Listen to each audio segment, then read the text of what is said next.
ആലപ്പുഴ വഴി പോകുന്ന മെമു ട്രെയിനുകളിലെ ബോഗികളുടെ എണ്ണം കൂട്ടാനായി റെയിൽവേ ബോർഡ് അനുവദിച്ച റേക്കുകളുടെ കമ്മീഷനിംഗ് നടപടികൾ തുടങ്ങിയതായി കെ.സി. വേണുഗോപാൽ എം.പി. അറിയിച്ചു.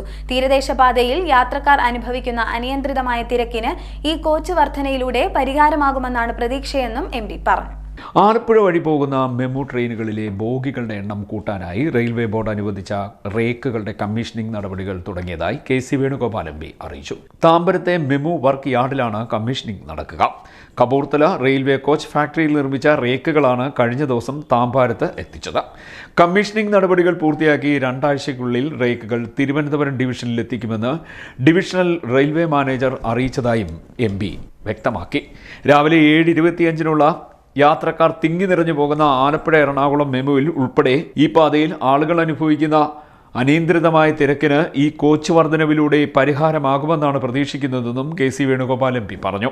തീരദേശ യാത്രക്കാർക്ക് അനുകൂലമായ നടപടി റെയിൽവേയുടെ ഭാഗത്തു നിന്നുണ്ടായത് തന്റെ നിരന്തര പരിശ്രമത്തിന്റെ ഫലമായിട്ടാണെന്നും എം.പി. വ്യക്തമാക്കി. മെയ് 30-നകം ഇവ തിരുവനന്തപുരം ഡിവിഷന് കൈമാറുമെന്നായിരുന്നു റെയിൽവേ ബോർഡ് ചെയർമാൻ നേരത്തെ അറിയിച്ചിരുന്നത്. റേക്കുകൾ എത്താൻ വൈകിയതിലുള്ള പ്രതിഷേധം താൻ റെയിൽവേ മന്ത്രാലയത്തെ അറിയിച്ചതിനെ തുടർന്നാണ് ഇപ്പോൾ നടപടികൾ വേഗത്തിലാക്കിയതെന്നും എം.പി. പറഞ്ഞു. CDNet news, Kayamkulam.